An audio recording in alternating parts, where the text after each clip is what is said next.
Welcome to Drawliper channel, and in today's video I'm going to show you how to add address on Google Chrome in your Android phone. Now the first thing you have to do is open up your Chrome browser. After open the Chrome browser, just tap on three dots at the top right corner of your display. Then go to settings option.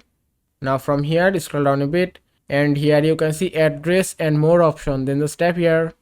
Then just tap on add address. From here select your country.